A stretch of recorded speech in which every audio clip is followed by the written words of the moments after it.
Yesterday's conspiracy theories, tomorrow's headlines. Most are still asleep and I ain't talking about no bedtime. The truth is not a Google search, you need to get your head right. The Greek goddess of illusion was called Media I'm not a coincidence theorist, I look for thread lines. Smashing every deadline, no longer smashing red wine. Though I can hear the bells chime, it feels like the end times.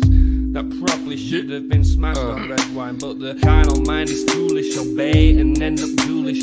Don't get used by instinct, take control and learn to use it. Make a load of earnest music, earn a few quid, learn a few tricks. Sure, the truth is persecuted, this whole world is pure abusive. Know a bit about everything and everything about nothing. Figured out my noggin while you picture out shopping. You sit about watching while I dish it out. Stop it, I don't mean to sound cocky, I'm not even proud of it. It's a second itch to me just to be this out honest. I don't even need to sound honest, never been about profit. Everything but out on it, you can bet your house on it. Doubt I'll be out for the count when the sounds, and I'm down for the beat, no beat down. I mean, how long's it been? Help me out. I've been the only one who's held me down. All in the mind, hell freeze now. Still sick with it, healthy how? Few bars down and the world freaked out. I don't reach out, I seek out to speak out. I'ma recount the reasons they beat out.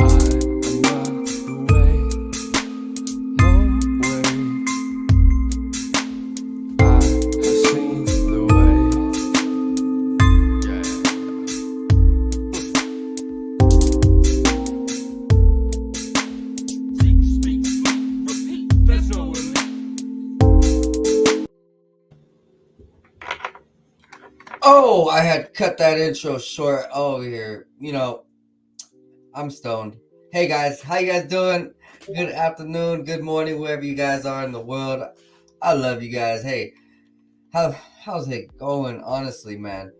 So we had a nice episode with the cannabis grower Brett Anderson yesterday. Today, we got some more big news for you. All of my brothers and sisters over in Florida, you guys will soon be getting weed at your local gas stations. You heard that right, man. That is awesome. Literally, man, you're going to be able to walk in your store, grab a Swisher and an eighth, and you ain't have to worry about no tax from the plug because you get it from the store. They're going to tax you. Man, that's some wild stuff. I'll be honest. We're living in some great times, aren't we?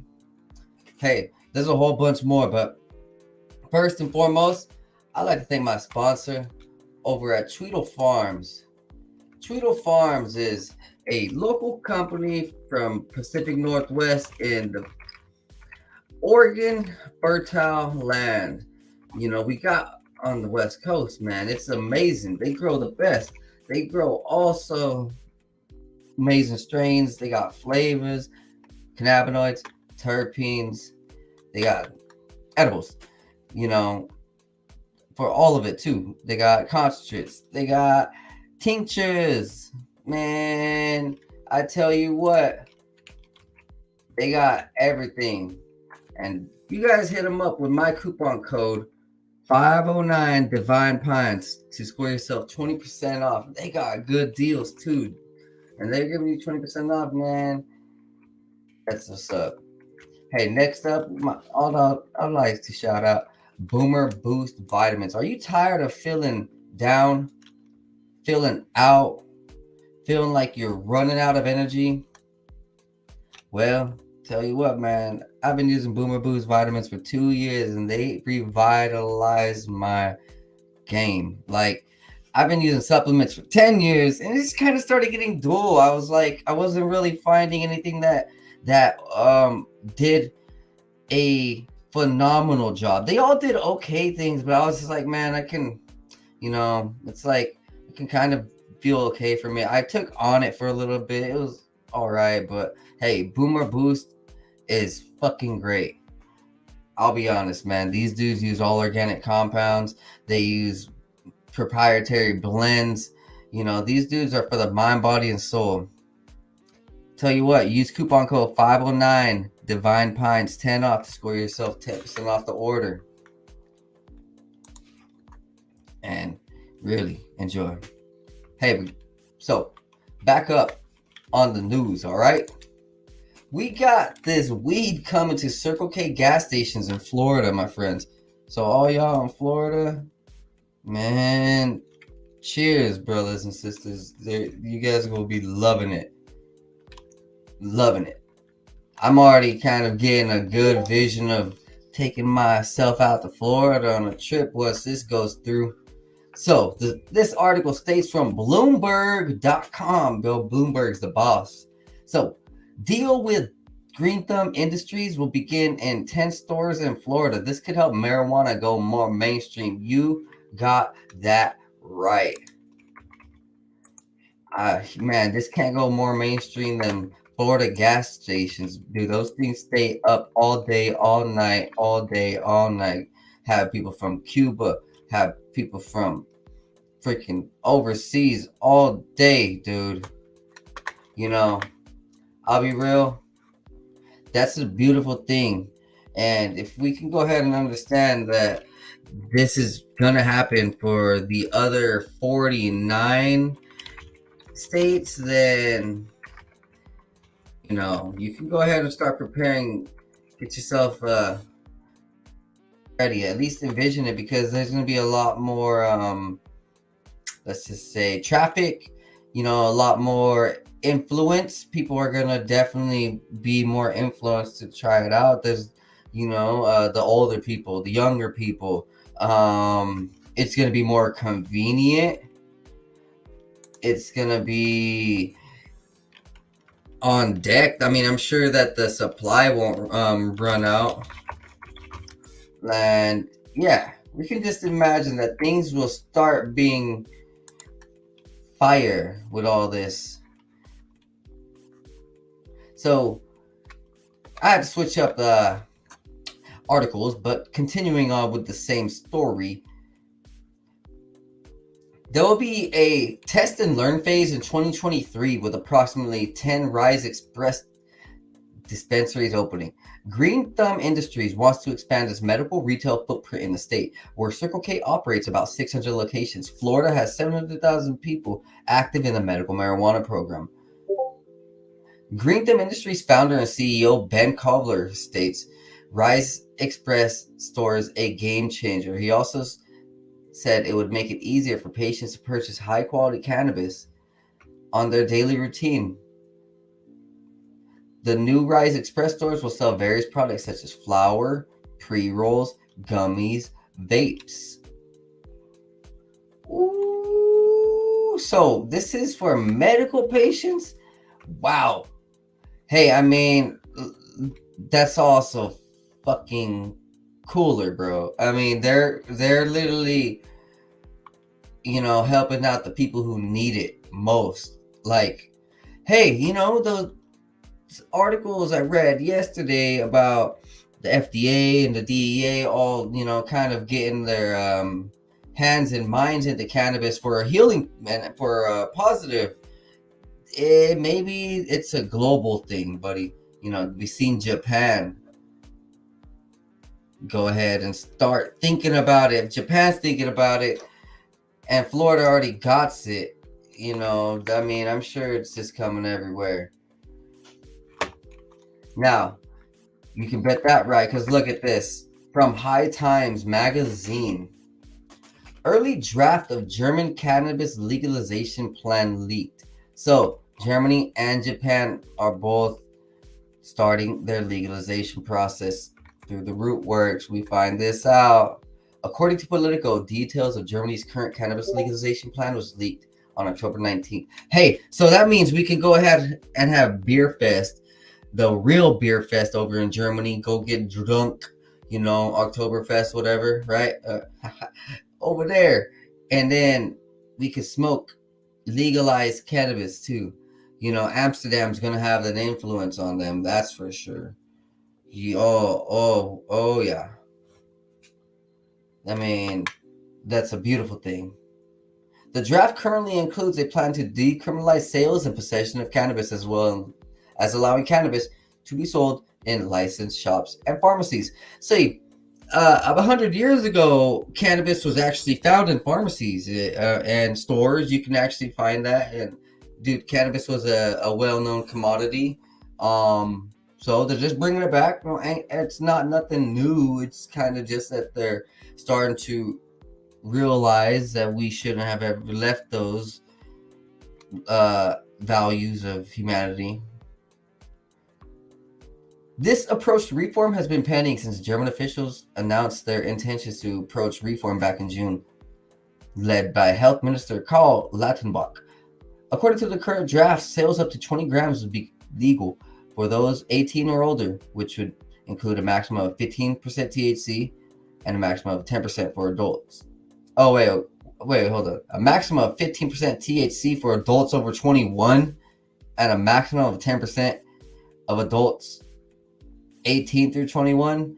That's a very interesting law. I mean, all right. Wow. That's the first time I've ever heard something like that. That Germany really wants to dial it in and make it unique, huh? So they're limiting the 18 through 21-year-olds with mids, mid-grade cannabis. And then, anyone over 21, I guess they're still giving them mids at 15% THC. Well, it could be mids. It could just be THC percentages being boof half the time. Not all the time, but half the time. Depending on where you get it from, who's saying it, and what they're testing, really. Because a good test will show, some good results. For like a full spectrum analysis of the cannabinoid percentages and THC percentages, but a shitty test, people will be definitely skewing the results. Early opinions of this draft believe it is too limiting. With controlling it to 50% THC. That's why I said it's mids. This seems to be a form for Germany to go ahead and try to keep them on a lower middle level. They might not be wanting people to actually fully experience it, but they're giving them the allowance, and then now I guess we'll see how hard people will fight in order to have full freedom. So people will be fighting over Germany for raising the limits, because 50%, dude, there's buds that are like 35%, 39, crazy. I mean, 15% would be mids. You really want that top tier, high grade chronic, and I'm sure it'll eventually happen. See, this is still through the root works right there. Here in June, Germany announced that they would start re-envisioning the cannabis. So by next year, we could probably have more on it. Even same with Japan, and over the next 2 to 3 years. So in 2025-ish, we could probably see a full legalization, and what we can see is probably corporatization, as we already see it in being involved corporately here in America through Leafly, through Circle K, through all these different avenues that big tech and big money can get their hands on, kind of ish. Something like that, but you know what I mean. It's gonna be corporatized. It's gonna be mainstream. Just you got to look out. Study. You got to know your shit. Got to know your details. Know your statistics. Know your Gotta know it, man. And you'll figure it out. Everybody who's riding with me and my viewers and my guests and my Discord channel and everyone around that's floating with us up here in the Cloud 9, 509 Divine Pines. We got it, and we'll keep you on point. So, it seems like the federal government wants to legalize cannabis as soon as possible, completely forgets about the protection of children and young people. German Bundestag head of nursing, Simone Borchardt, stated, instead of relying on effective education and prevention, Lauterbach gets lost in a tangle of distant rules and upper and lower limits of THC for certain age groups. So there might be, a lot of people, already on track to go ahead and change some of the 15% stuff. Because you got to understand that some of these legislators and and let's say Health Minister Karl Lauterbach. He might be so out of tune with modern day cannabis over here in America, and how we're getting the indoor, and how we're doing all this crazy stuff with hash rosin at super fine levels. And some of these people are so out of tune that they're just like, yeah, sure, we'll do this, and then like they don't even know what they're talking about.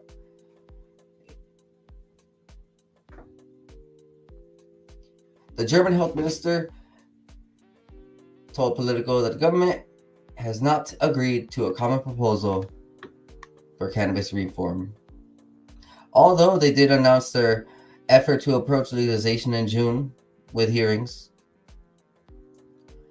Changes will be made in the future, so we can go ahead and see that soon around the globe we will be smoking weed, my friends.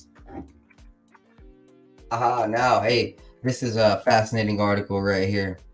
We got the tomb of Saint Klaus, aka Saint Nicholas, found in Turkey. He died more than 1,600 years ago, and the tomb was buried over by rising sea levels in the Mediterranean. This is fascinating. I mean, I love these type of things. Now let's go ahead and read into it. I really wanted to show you these images though from the start, but let's go ahead and just read into this. See, the images on this are fascinating on their own. They're mind-blowing, actually. I was thinking about them already. Yeah, all right, let's go ahead. The tomb of Saint Nicholas, inspiration behind Santa Claus, has been discovered after archaeologists uncovered the remains of an ancient church in Turkey that was submerged by rising sea levels in the Mediterranean during the Middle Ages. The holy figure, who lived between 270 and 343 AD, is most famous for inheriting money that he gave away to the poor, and specifically the story about how he gifted 3 girls with bags of gold to save them from a life of prostitution. Another church was built on top of the ancient basilica's foundation to protect the saint's tomb, but it was not until recently that archaeologists uncovered mosaic and stone flooring from the previous sanctuary under the one that stands today that led them to St. Nicholas' final resting place. The discovery supports claim that St. Nicholas lived and died in Turkey, and the team also announced that the same stone flooring found hiding beneath layers of sediment was also walked upon by the Christian figure. All right, so here's some of the pictures for my viewers at home. This is what we see with the outside. That definitely looks very old, so you understand that this is real already. This is the Byzantine church that was built over the ancient foundation. That was a place of worship for the Orthodox Christians between the 5th and 12th centuries. Now, we look at these mosaics. All right, what do you see, guys? Tell me, what do you see? I'm looking at it, and there was something that popped out clearly within 1 second, which made me stumble. But then I remembered what I heard and what people have been telling me. The enlightenment community, the truth community, has been saying. All right, for my viewers who are listening, and for everyone, what I am clearly trying to get out of the obvious, but not so obvious for everyone, is that on this mosaic that was built on 343 AD, we see some patterns, right? We see what appears to be some patterns that look like leaves, or four petals, in 4 directions. And we also see these very 90-degree angle patterns that look like a swastika. Now, for everybody who is to the unknown, the swastika was an ancient symbol used for positivity. And, people are like, some people are very doubtful. just because they don't want to believe shit. But if you actually do believe and study what's out there, that's very revealing and enlightening and truth revealing, you can see that this pattern, the swastika, was actually used way before the man with a shit stain above his nose. Look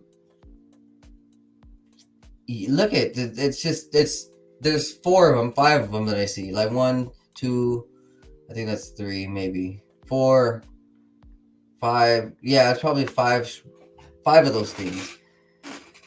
And so this is a church, right? Now this is also a very sacred place. Like, I mean, if these are where the saints were and like the church was, and they built over, and this is like royal. This is like the highest families, the highest bloodlines and families from back in the day were using these symbols as sacred geometry, as positive means. I mean, wow! You go ahead and show this to someone now who is clearly thinking black and white and very out of tune. They're gonna be like, "Oh, that's Nazi." Like, no, okay, dude, relax, man. Do you read a book or 10 books, or how many books do you read, or what do you study? Because there is other information out there. And look, here it is for ourselves.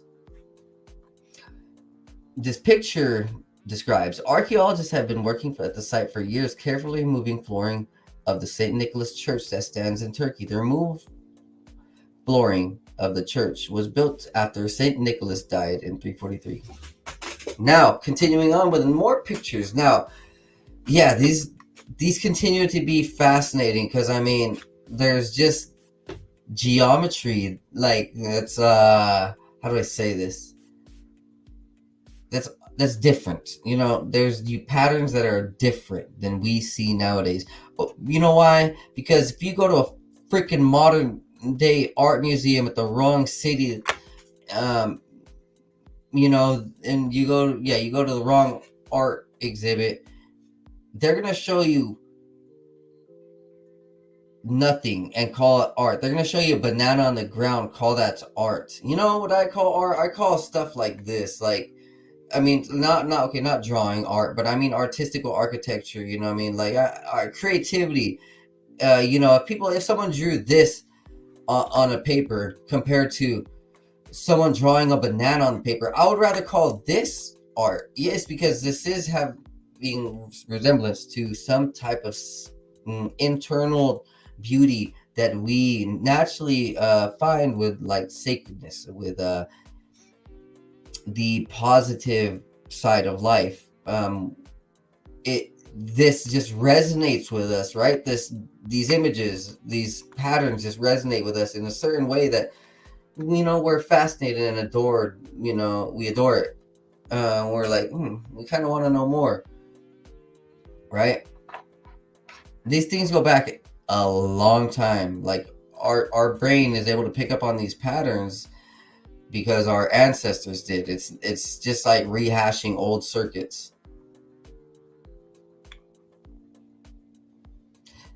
This article continues on to talk about, this was believed to be first discovered in 2017 by researchers who conducted electronic surveys which revealed gaps beneath the floor and ground. The team announced that they may have found the tomb of St. Nicholas, but we're still working carefully to remove the Byzantine church floor, not the damages. Osman Eravzar, the head of the Provincial Cultural Heritage Preservation Board of Antalya, told Demir News Agency the first church was submerged with the rise of the Mediterranean Sea, and some centuries later, a new church was built over it. Now we have reached the remains of the first church and the floor on which St. Nicholas stepped. The tiling of the floor of the first church on which St. Nicholas walked has been unearthed. All right, so, there may or may not be more, like, things here to this than what they're saying. Like they might just be telling us, hey, we found a tomb, but we know that these agencies higher up, if they find something that is very sacred, they're gonna hold it from the public. But it's awesome to see though that these things are still being uncovered, right? This is kind of amazing. Look at, here's a picture of him for all my viewers at home. This is what we see with the halo. We always see that might be a sun. The sun. We see a light embodiment around Saint Nicholas. So he was definitely very powerful, and I don't mean like in an evil way, no, but I mean like so people have power with energy. Like someone can be so good within themselves that they have power and energy, like beautiful light, beautiful glow, beautiful energy and enlightening energy, a certain light to them. Right here is an amazing art piece. See, this is what I call art. This is what I call art. Not no fucking banana half open on a freaking piece of paper upside down looking. Oh my god. Anyways, this is cool right here. Saint Nicholas, who lived between 270 and 340 AD, is most famous for inheriting money that he gave away to the poor, and specifically the story about how he gets the 3 girls with the bags of gold to save them from a life of prostitution. Continuing on, we see more art pieces. Look at this. Is a just fascinating type of, like, fascinating. This is just absolutely fascinating. It's just a interesting type of pattern. Like I don't really know, what it is, what it's supposed to be, but I mean it's just like it's kind of geometrical, kind of not really, but like it's just very fascinating. And they're made of stone, so you see that these dudes were highly creative. This wasn't, 1700 years ago, these weren't just some losers and idiots out there. Like, these dudes were highly intelligent.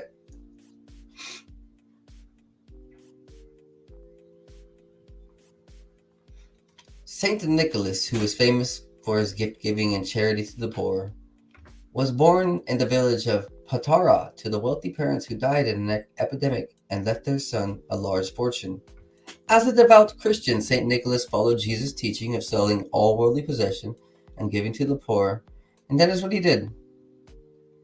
However, these ideas are not represented in historical documents, but have been shared in stories. He did become Bishop of Myra in 4th century, but was imprisoned shortly after by the Roman Emperor Diocletian in the time when Christians were persecuted, and then released under the rule of Constantine the Great.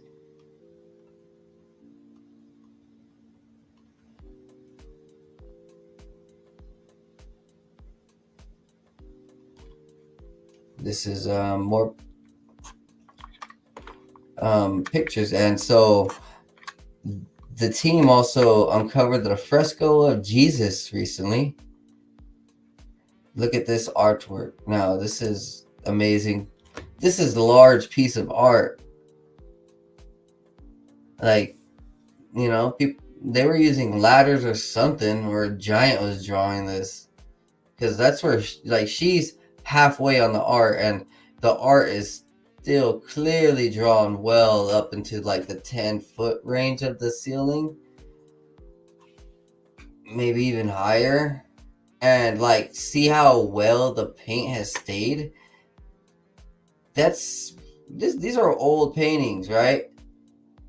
Whatever technologies that our past has had is definitely not being told to us. Like, these dudes had incredible paint, incredible technology, incredible architecture and patterns. Technology and architecture can also go for Giza. I mean, even Vermonters from the Vedic text, like we don't have the physical proof, but it's still tangible written data, and these things in our past, what we know them to be, are not what they are. Because look at that paint. That paint looks freaking like it was done 5 years ago with modern day with if it was painted with modern paint, that's 5 years of damage. But this is like hundreds, maybe even 1,000 or more, and that paint is still sticking.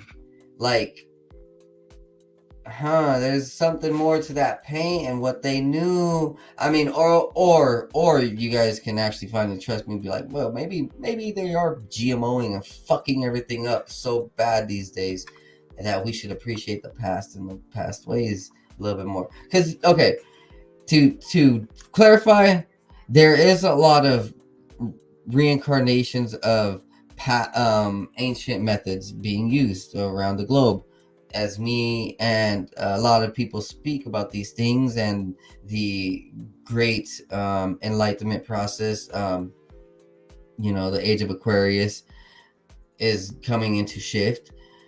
More people are finding out about these technologies, and we're recreating them, bringing them back into fruition. And it just all it takes is conversation, depending on where you are, and you can find out certain cool things about paint or electricity, magnetism, light levitation. Recently scientists have found a way to levitate things. I'll go ahead and pull it up right here.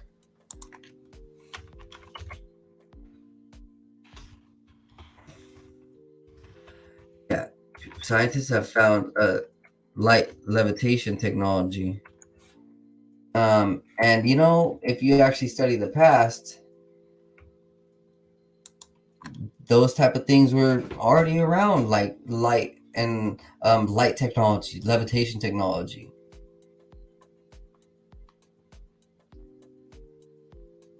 So this is from 2019, but there is already an updated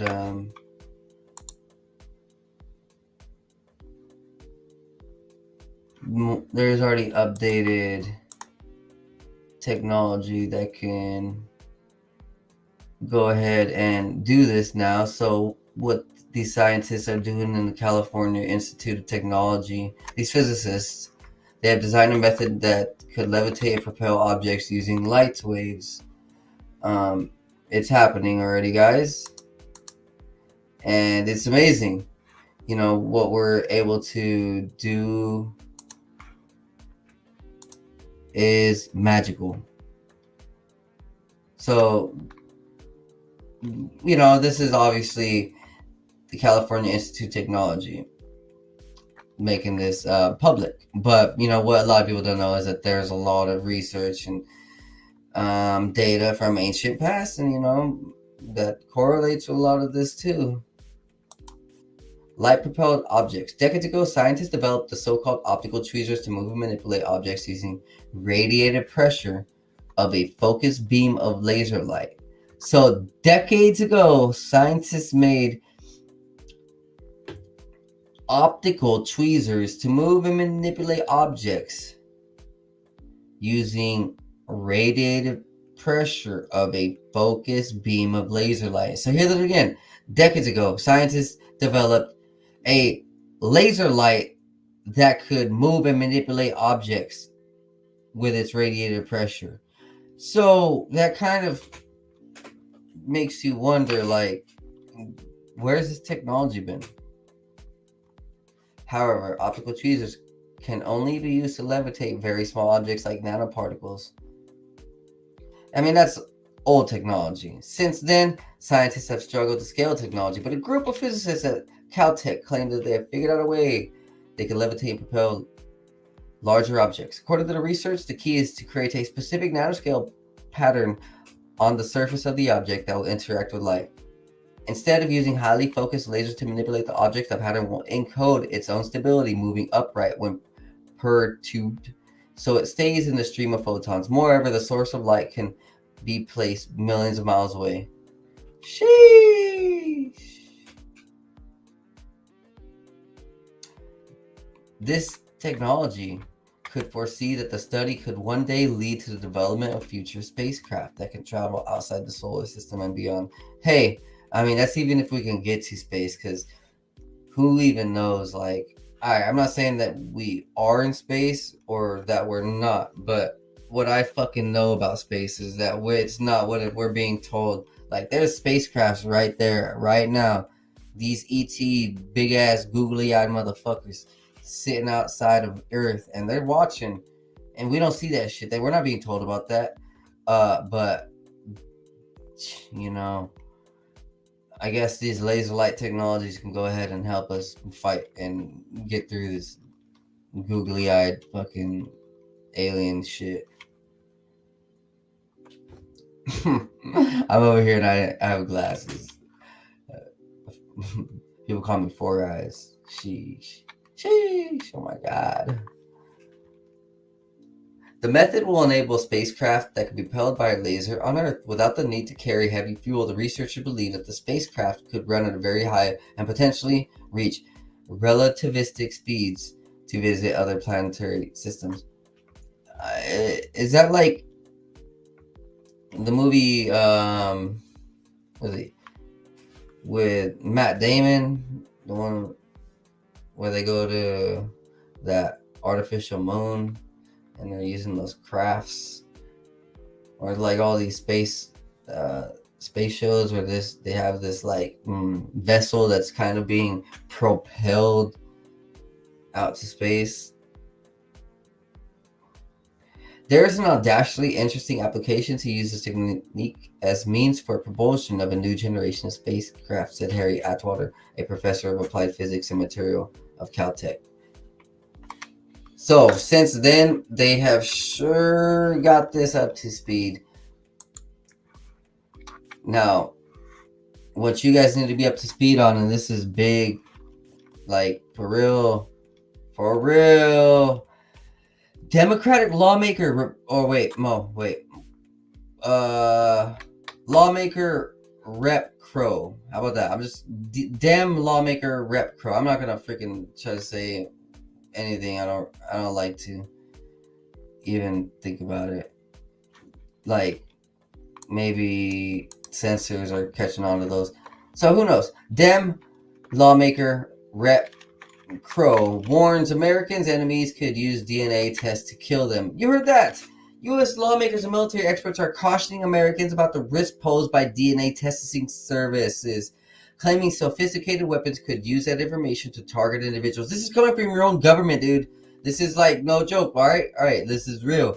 There are now weapons under development and developed that are designed to target specific people. You heard that? So decades ago, they had this laser light technology. Nowadays, they have these weapons that are developed to designate to target specific people. Maybe with this laser light technology, that's why people feel targeted. That's why people sometimes feel like they're being watched. That's why sometimes people are feeling like they're under control. They're being hypnotically altered, shifted by, outside entities, manipulated by outside forces,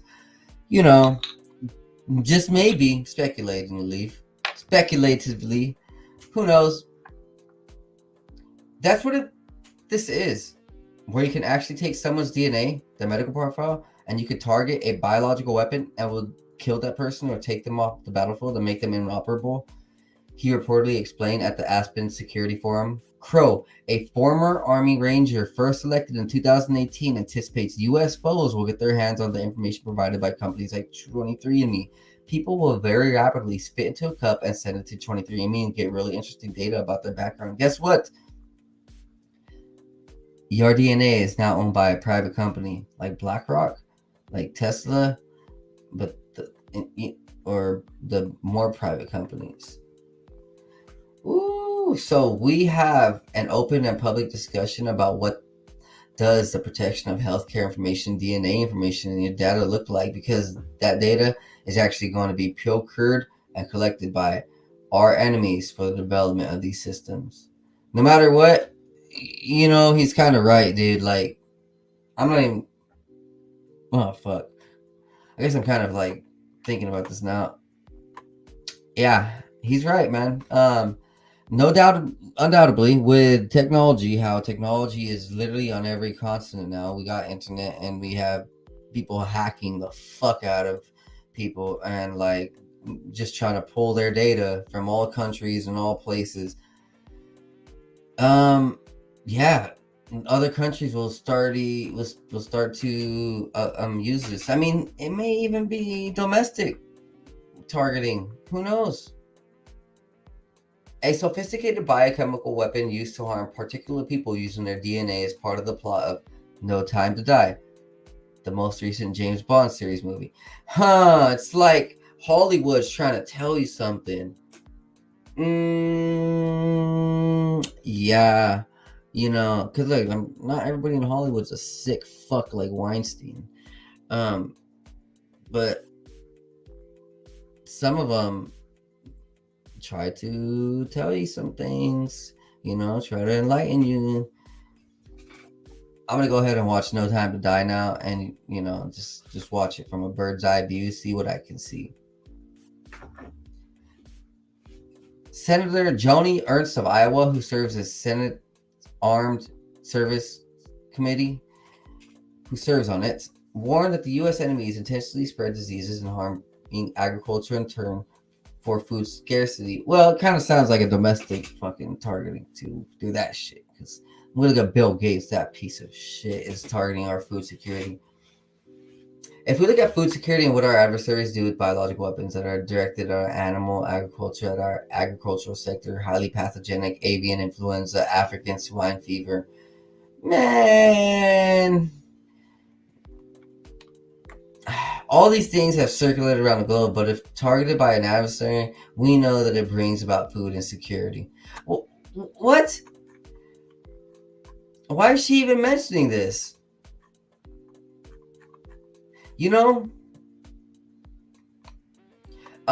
But that's a good thing, because look at what's happening in 2022. There's a huge food insecurity problem, man. There's shortages. There's been about 150 or 200 food vendors, factories that have burned up, and they might still be going. I know here locally, one of them burned up. An old wheat mill had burned up. The processor right next to me. There was another fire, huge fire out like 50 to 100 miles in Patterson, and another wheat factory had burned up. Even like 2 to 3 years ago, there was a huge problem at one of these Apple factories, like a gas leak or a gas explosion. And yeah, these food networks are being under attack. But to say it's from outside forces, that's new to me, and I'm not saying it's surprising, because it's obviously realistic. But it just goes to show, though, that like they were well ahead of this. See, this article was written in July 2022, 5 months ago. Food scarcity, I guess, wasn't still an issue then, but now it's getting even bigger, more inflation for certain things. I think, right? We still having an issue. Russia is willing to use those against political opponents. They're willing to use them on their own soil, but then go in on the soil of NATO, ally in the UK, and use those. And as we go into the future, we are prepared for those eventualities. So, those DNA tests, those dirty DNA tests, but not as dirty as this right here, man. This grinds my gears. Salt Lake Tribune. You guys know about the satanic ritual abuse ring going on? because it's fucked up, man. More than 120 calls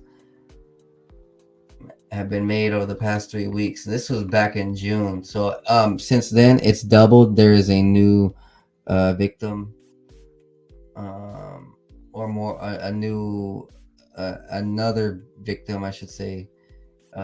And this is sick. Utah County Sheriff said its investigators are looking into ritualistic abuse from allegations that date back between the 1990s and 2010 and span Utah, Juab, and Sanpete counties. The sheriff did not disclose any other details. We had a victim come forward and disclose abuse of this nature. So that's what started the investigation. The case that David Leavis spoke about is not the case we initially started investigating. It's not the case that we became aware of in April last year. So there's multiple cases, which involve allegations against a therapist months after the investigation started. Indicate the same therapist who worked as a psychologist in Utah in 1990 is currently being investigated by law enforcement for sexual assault related allegations.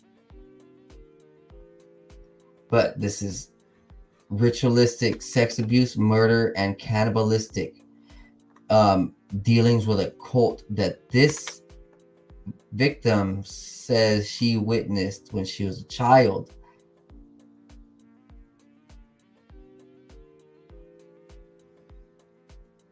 This woman accuses Levitt of sexual abuse and participated in ritualistic killing, which allegations of the county attorney denies. So there's an active church, or active county sheriff, I think, that's working. Oh no, the county attorney. There's an active Utah county attorney that is working, that it has cases against him.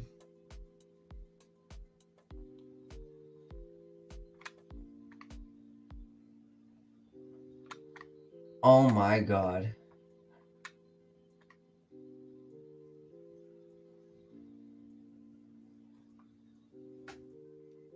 Levitt did have a personal connection with a therapist in the 90s.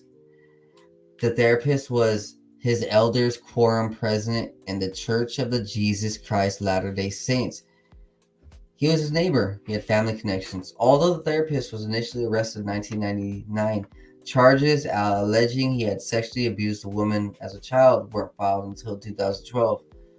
Utah prosecutors dropped charges against the therapist in 2014, which 5 years prior to Levitt being elected county attorney. The prosecutor handling the case told the judge he wanted the case dismissed because he was having trouble getting medical records and other documents. How sick. The petitioner is currently the subject of an ongoing criminal investigation by 4 law enforcement agencies into the same conduct, which was the basis of the 1999 arrest. In the pile of old records released by Provo Police Department is a witness statement from one man who alleged he was sexually abused by his therapist in the early 1990s.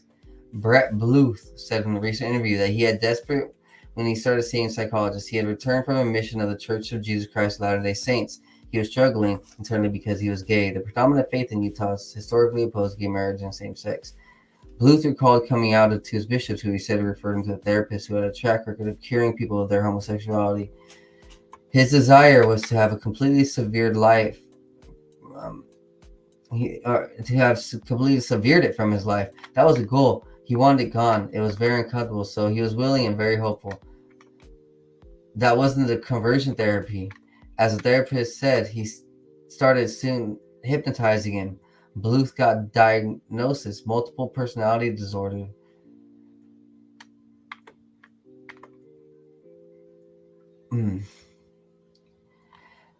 He had multiple personality disorder due to a ritualistic sex abuse as a child. He was very uncomfortable with it. he doesn't think the human brain can wrap their mind around what ritualistic sex abuse is. It is mutilation by these satanic fucking pedophiles like Lady Gaga. I'm not gonna say Clinton, but fucking A, dude, fuck it. These piece of shits in their elite class, dude, they're eating people, fucking people while half dead, and they're torturing people till they're nearly starving. He said he went along with it because this is what he was telling. This is what he said was happening. It's hard to hold. It's atrocious. The diagnosis was very foreign. He seemed like he was very fucked in the head. In the 1980s, 1990s, parents in Utah and across the country were worried about the satanic panic and that their children could be brought into an abusive cult. Hellfire Club. You know, I'm not saying that that's the same thing, but if we look at Stranger Things, they definitely show you a darker side to a cult from the 80s and 90s, 70s ish, that era. So in the 1988 special report in Utah County's Daily Herald featuring the headline "Satanism in Utah County. Our children may be victims of the growing cult."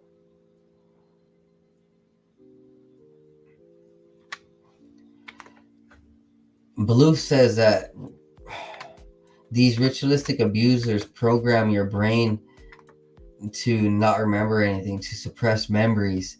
So it became a battle between of what happened in his mind.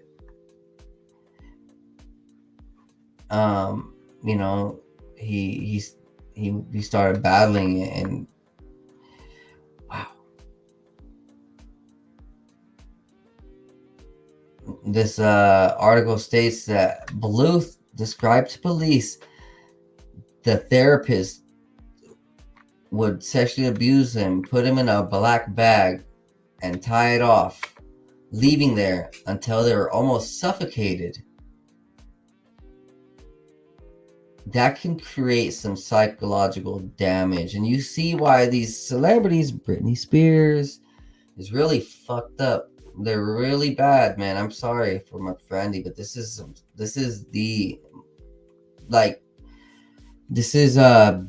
to the heart of the problem.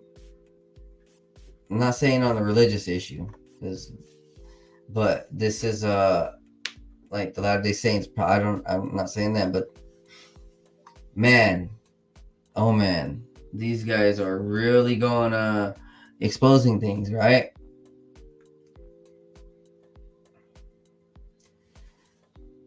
Bluth alleged to the police that at one point, the psychologist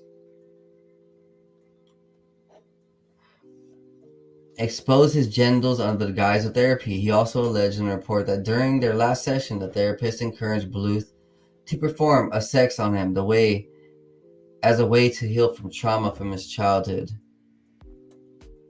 Afterward, Bluth said he prayed over his semen that it would undo the unrighteous semen that had been placed inside his body as a kid. What the fuck? This is rated R, dude. This is real. This is going on. Then this is happening around the country. This is not just Utah. This is happening at a lot of places. People are finally coming out. Bluth said he confronted the therapist about the sexual contact that happened during the treatment. He said that told the man the therapist didn't report himself to the state regulators.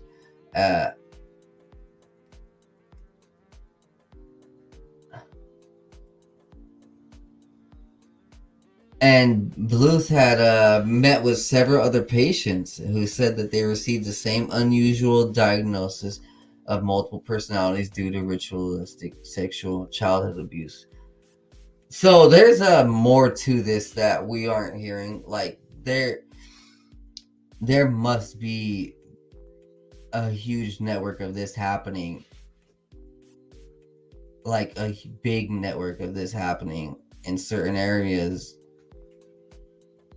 There's 151 pages of accusations. And okay, this we're in June, whatever. There's a whole nother side to the story. This is getting huge. The mainstream news will eventually have to cover this. There is no way of hiding this. This is going to blow open why these satanic fucks need to get out of here, exposed. They're harming the children. Look, what are your thoughts on David Levitt coming forward about being named and saying that there are leaked documents connecting him and his wife to allegations of cannibalism and murdering children? See, these people eat bodies. It's pretty sick, dude. It's sick. I mean, I heard that someone locally was talking shit and saying that their family ate bodies on some weirdo shit, and they were real about it too, man. And bro, that's some that needs to be gone, dude. Yeah, man. Hey, all praise to the Most High God, because God is coming down on these asses, these evil asses, and I'm not them, and they aren't us. And the more that we enlighten our brothers away from certain segments, because I mean, who knows, man? This could be happening at all different levels, man. And all different, because we hear about this shit like, Deshaun Watson, but you're not hearing about Conor McGregor, piece of shit, dude, these things are happening. Anyways, continuing on, let's go ahead and change it up. The Washington Post states that hundreds of veterans have taken lucrative foreign jobs that the U.S. officials demanded approved. And, they approved it. So, 500 U.S. military personnel have... Yo, what up, Chad? Yo, how you doing, brother? Sorry, Yo, thank you so much. Hey, appreciate you. Let me go ahead and continue on. 500 retired U.S. military personnel, including scores of generals and admirals, have taken lucrative jobs since 2015, working with foreign governments, mostly in countries known for human rights abuse and political repression, according to the Washington Post investigation.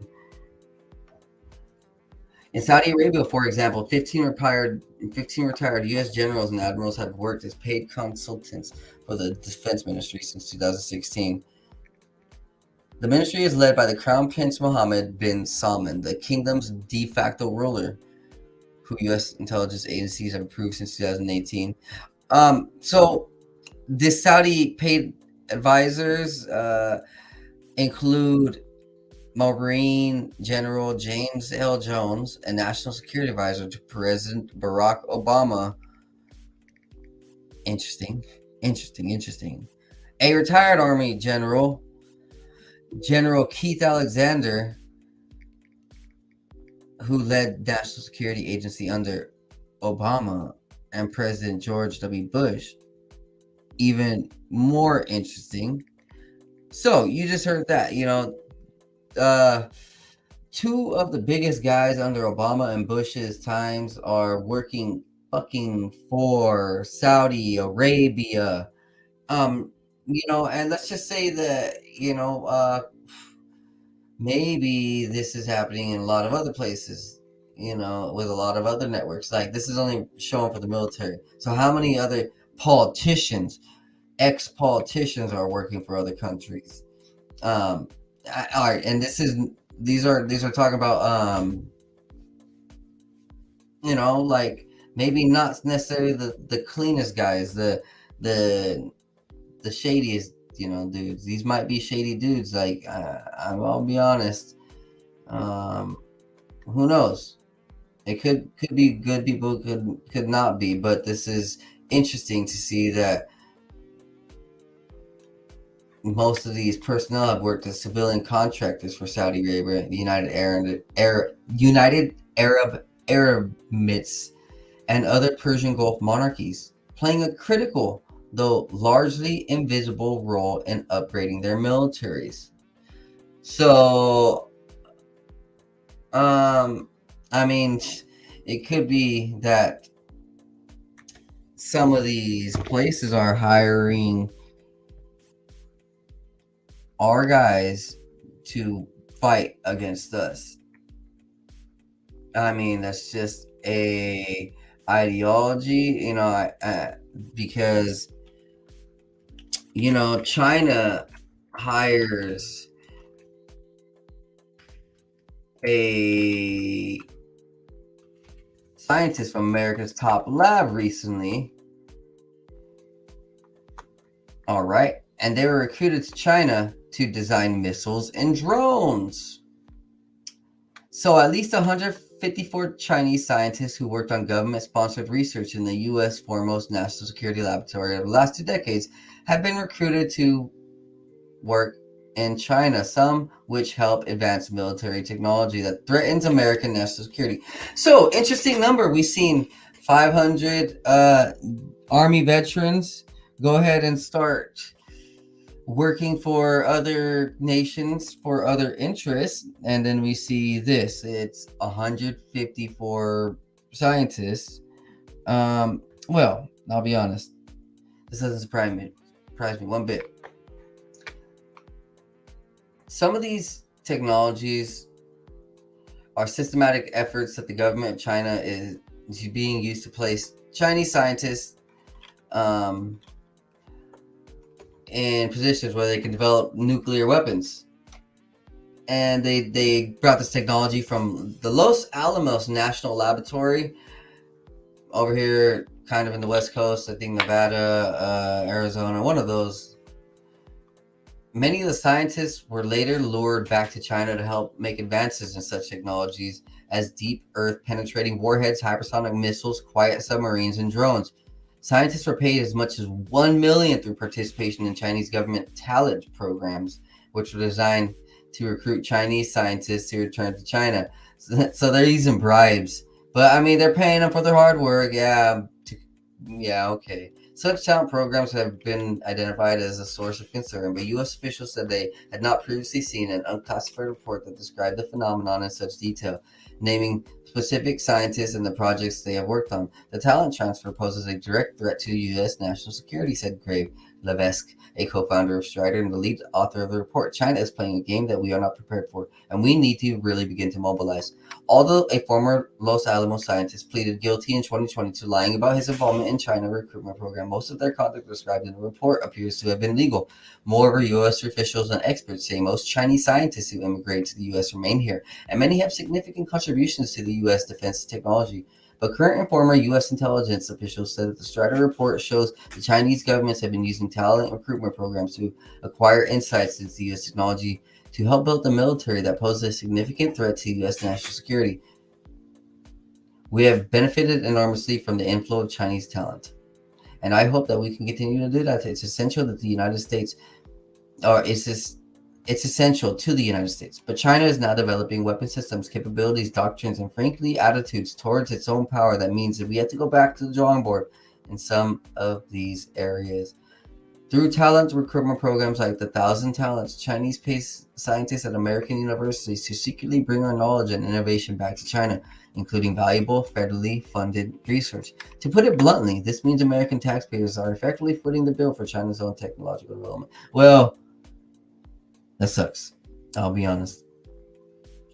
But on the bright note, we can now see why there is a push to support America. Yeah. Come on, American scientists, you guys got this. Yo, Los Alamos, where the atomic bomb was developed during World War II, is devoted to science and engineering in support of U.S. national security.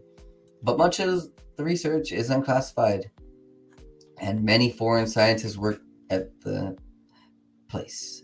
Those Alamos officials referred question to the Energy Department, which declined address for more questioning. So, yeah, we definitely see that everybody's all mingling with each other and threatening everybody's national security because they're betraying each other. It's freaking ridiculous. You know, what's not ridiculous is I've been saying for a long time that GMO foods are a problem. And, you know, a lot of people want some type of well researched, peer reviewed type of articles to at least see or to hear about. So I pulled this up. RSPCA response to genome editing and farmed animals. Nuffield Council for Bioethics call for evidence, September 2019. Juliet Dukes, Julia Rathel, Penny Hawkins, Emily Coughlin, and Sophie Collins, Science and Policy Group, RSPCA. We acknowledge that humans have been altering farmed animals for millennia. However, the increasing use of drugs, hormones, and now genome editing technologies threaten to push farm animals even past, towards, or beyond their biological limits. Genome editing techniques can cause unpredictable and unintended changes to the genome. The precision and safety of the technology have yet to be satisfactorily demonstrated. Genome editing is being lauded as a solution to a myriad of problems faced by the livestock industry without exploring or effectively applying existing or alternative approaches that are safe to securing a sustainable food supply. Public opinion on the use of genetic engineering in animals for food production has not yet been sought in a balanced and unbiased manner. The public perception of genetic engineering is currently being manipulated by those with a vested interest in the technology. So this group, the Science and Policy Group, RSPCA, is highly questioning these genome editing techniques and the well-being of these animals. But hold on, it goes into further talking about how it can affect us. And truly, it can really have some devastating things. If these things create some diseases, pathogens, type of trigger, some type of process in our body because of the genetic alteration that on such a high rate, it can create like a very saturated or very destroyed part of our body. Like our body may like be flooded and or numb or like shut down because of the chemical reaction, or too much, or it's just too different. We may just like be suddenly we suddenly may have this we may just throw up from the body, from these genetic animals. And I'll be honest, like I started noticing genetic engineering be weird when I would be really healthy, and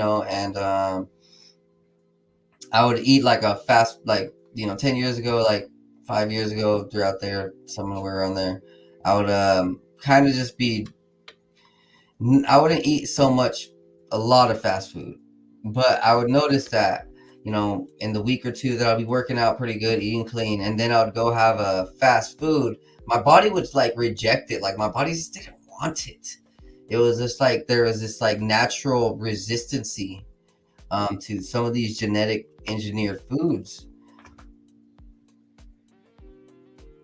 And truly, the repercussions are definitely being felt these days. We definitely see that there's so much health issues. We can feel it. I know I'm not the only one who's had some physical issues. I mean, you guys may think this guy's never had physical issues, but no. I mean, I've had some.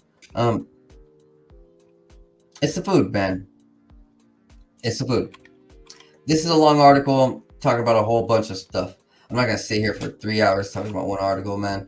Um, Continuing on, let's make this quick because we're rounding this up. Sleep is a new eighth measure of cardiovascular health study using the American Heart Association framework, providing evidence that sleep is an integral part of preserving heart health. Researchers have evaluated an expanded measure of cardiovascular health that includes sleep as an eighth metric. Researchers show that adding sleep will help to understanding how healthy you are. Yeah, I mean, people, okay, how healthy you can run, how healthy you can jog, how good your breathing is. That's fascinating. You know, a lot of people have problems breathing. Maybe it's because you're only sleeping 2 hours a freaking day and running on Red Bulls and bullshit. But hey, maybe I'm just guessing, huh? Huh? Maybe, huh? Our results demonstrate that sleep is an integral component of CVH. In our study, even a CVH score that includes only sleep duration, the mostly wise measured aspect of health to obtain in a public setting, predicted CVD incidence. Notably, we also found that CVH score incorporated multiple dimensions of sleep health was also significantly associated with the incident CVD. Our results highlight the importance of embracing a holistic version of sleep health that includes sleep behaviors and highly prevalent mild sleep problems, rather than strictly focusing on sleep disorders when assessing an individual's cardiovascular risk. Overall, and for simple terms for all of us, because I didn't know a little bit of that, I was reading more, but here we go. Overall, the study found that 63% of the participants slept less than 7 hours per night and 30% slept less than 6 hours, while 39 and 25% had high night-to-night variability in sleep duration, sleep timing, respectively. 14 and 36% reportedly had excessive daytime sleepiness and high insomnia symptoms, respectively, and 47% had moderate to severe sleep apnea, where breathing repeatedly stops and starts.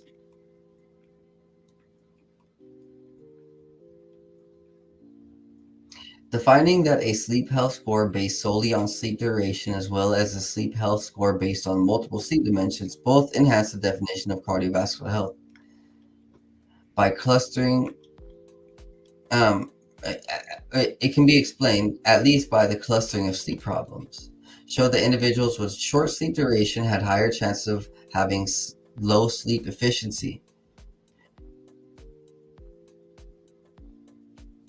85% of the time in bed after lights off spent sleeping. Irregular sleep patterns, variable sleep duration and timing across day, excessive daytime sleepiness, and sleep apnea. Notably, short sleepers had higher prevalence of overweight, obesity, type 2 diabetes, hypertension, suggesting that multiple unhealthy sleep dimensions may occur concurrently and potentially interact, further increasing risk for heart disease. Healthcare providers should assess their patients' sleep patterns, discuss sleep-related problems, and educate patients about the importance of prioritizing sleep to promote cardiovascular health. Furthermore, the formal integration of sleep health into the cardiovascular health promotion guidance will provide benchmarks for surveillance and ensure that sleep becomes an equal counterpart in public health policy to the attention and resources given to other lifestyle behaviors. Yeah, bro, I'll be honest, man. There's a lot of times where I'll see people at work, wherever I've worked, or even my friends from school, or anywhere. Don't matter. Family members. Then they're like running on very little sleep just because they want to kick it on their phone at night and or game it a lot. It's a problem. It's a freaking problem how little sleep is respected to some people. Some people are like, yeah, I get 2 hours of sleep, 3 hours of sleep. I'm good. I'm like, well, you're also drinking Red Bull and all this shit. And I'm looking at my head, and in my head, like I'm saying that. I'm like, man, these dudes are not understanding what they're doing to their body. You know, in 10 years, they're going to start needing these medications, and they could prevent all these medications. You could prevent thousands and thousands of dollars from the doctor by taking care of everybody now. So if you take care of everybody now, you're not going to have to worry about the doctor later. Hey, I guess you know, you sleep and you get healthier. You have good sleep, you stay healthy. Bad sleep will definitely go ahead and get you all messed up. All right, so one of the things about nowadays, right now in 2022, is a big push for consciousness. We see it everywhere. Joe Rogan talks about it. It's all over your Netflix. It's all over the internet and the feeds. Wherever you go, people are talking about consciousness. And scientists are like trying to figure out a way to go ahead and involve consciousness without really saying it. And these next two articles will definitely show you that there's something more magical than what we know. So our brains use quantum computation. I'm going to read the summary. A team of scientists believed our brain could use quantum computation after an idea developed to prove the existence of quantum gravity to explore the human brain and its workings. The brain functions measures were also correlated to short-term memory performance and conscious awareness, suggesting quantum processes are also part of cognitive and conscious brain functions. Quantum brain processes could explain why we still outperform supercomputers when it comes to unforeseen circumstances, decision making, or learning something new, while the discovery may also shed light on consciousness, the workings of which remain scientifically difficult to understand and explain. So, scientists are now finally agreeing with what we've all been saying, is that our brain has these very powerful abilities to see things in reality at the speed of light, process it, nearly run at like the speed of light and do things, you know. It could also be mentioning the fact that we have a pineal gland and a DMT molecule, a spirit, and our spirit can process information for us through our body, through our eyes, and it's a whole integrated part, but separate in its own right and manner. You know, we are a mind, we are a body, we are a soul, we are you know, the flesh is one thing, the mind is its own, and the soul came into it, you know. And scientists are finally agreeing with us, you know, conscious woke individuals. You know, they're coming around to weed, they're coming around to consciousness. Guys, things are looking up and up. Be happy, be positive. I don't want everybody all doom and gloom over the freaking boohoo news bullshit. Like, I'll be real, man. There's some positivity. Like, the fact that these dudes are clearly trying to go ahead and prove consciousness, shed light on consciousness, means that they're finally admitting that it's all true. And this is actually from the, you know, everything I've been hearing, that once these high level elites started getting taken out, because we see Weinstein and Epstein, and we don't know about a lot of other people. Well, you know, we might know about a lot of other people, man. But these dudes are really working. You know, these dudes are really working for the light. Like, once the bad people came out and got exposed and got removed, the light people started working. You know, we're seeing half of it, right? Like the people in power now are possibly with the light. I'm not saying everybody, but it's becoming more apparent that once these evil cats get taken out of power, more light gets allowed in, and Japan's allowing weed, Germany might be allowing weed, China we still need to work on. That's a big one.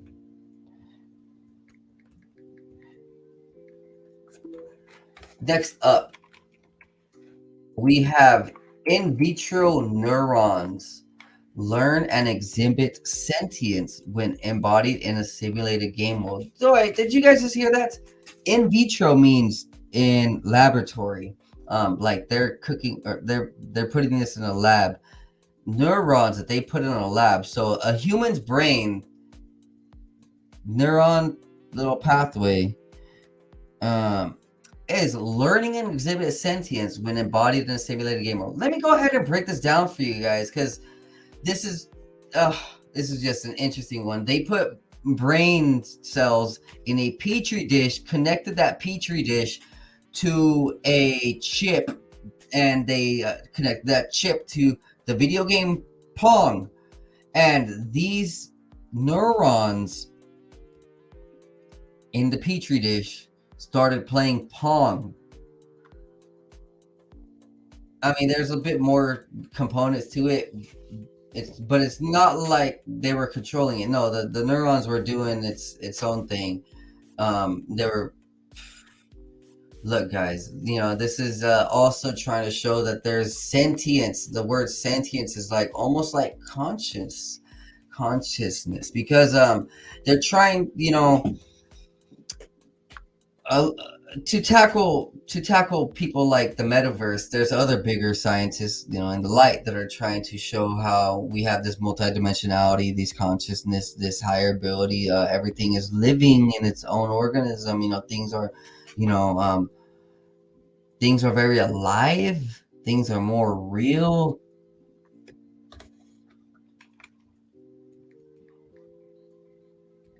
Yeah. This is fascinating. Improvements in performance or learning over time follow closed loop feedback. Learned observed from both human and primary mouse cortical neurons. Systems with stimulus but no feedback show no learning. Dynamic changes observed in neural electrophysiological activity during embodiment. The summary.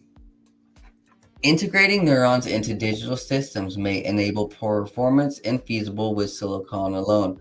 However, here we develop DishBrain, a system that harnesses the inherent adaptive computation of neurons in a structured environment.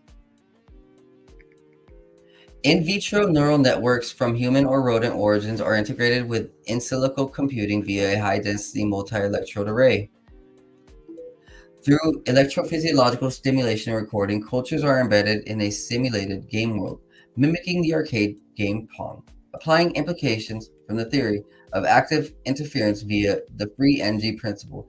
We find apparent learning within 5 minutes of real-time gameplay, not observed in controlled conditions. Further experiments demonstrate the importance of closed-loop structure feedback and eliciting learning over time. Cultures display the ability to self-organize activity in a goal-directed manner in response to sparse sensory information about the consequences of their actions, which we term synthetic biological intelligence. Future applications may prove further insights into the cellular correlates of intelligence. So, guys, that right there, synthetic biological intelligence. Now, what that shows me is that they're going to probably start adapting this into maybe things like androids, synthetic robots, half human, half robot. And these things will be very, very real to us.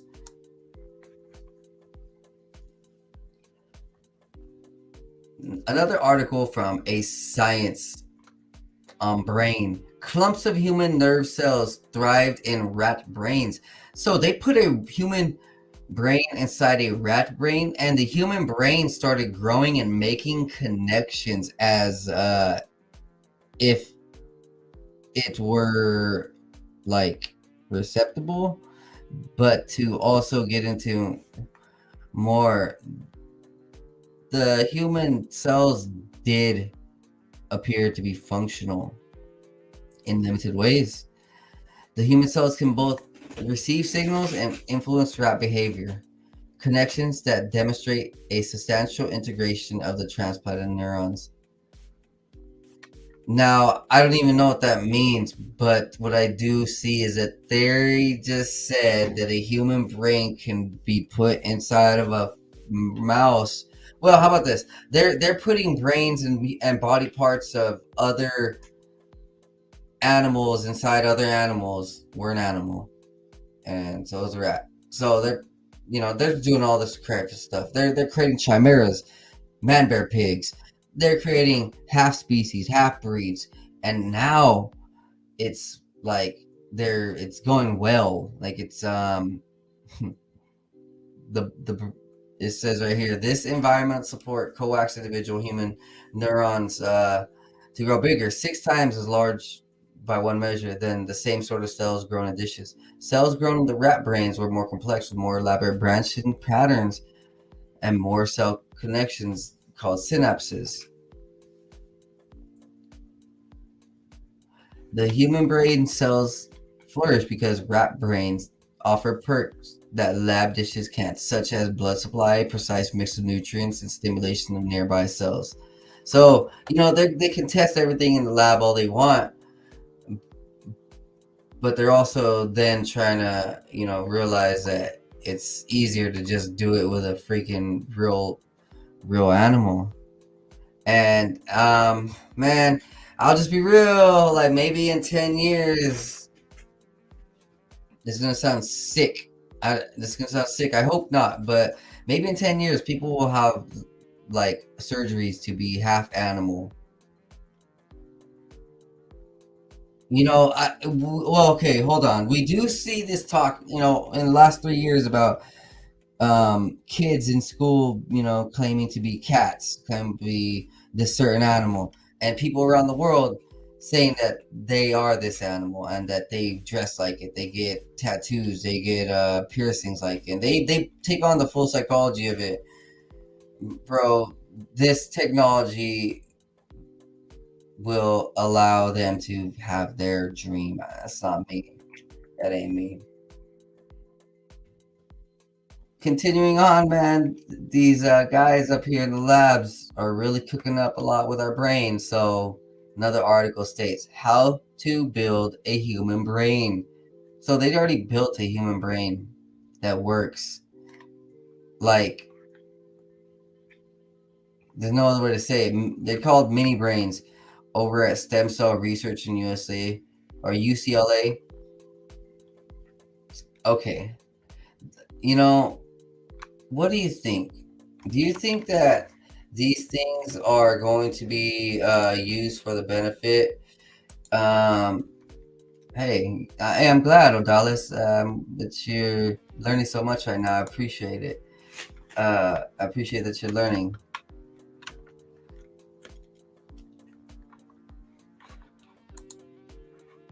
Now, across the globe, the UCLA development by are cultivating thousands of these tiny clumps for research. Less than 5 years ago, a team of biologists in Australia and the UK wowed the world when they announced that they made a rudimentary bits of 3D human cerebral cortex in a dish. So they're making artificial brains, artificial hearts, artificial everything. And right here to finish this off, Adobe's new AI can turn a 2D photo into 3D scene. Now this is some fucking trippy stuff, man. Because look, it's right here. It's showing us the visuals. So they took one picture and then bam, this AI made everything around it. And who even knows, like, deep fakes are going to be taken to a whole nother level, guys. Or maybe that this artificial intelligence stuff is not what we're being told. and it's actually pulling real life or realistically attuned data that it's gathered throughout its secret library of knowledge. Who knows? That was another episode of 509 Divine Pines podcast. You guys have a wonderful day. God bless you guys, man. I love you guys. Stay safe, stay high, stay blessed. Peace out.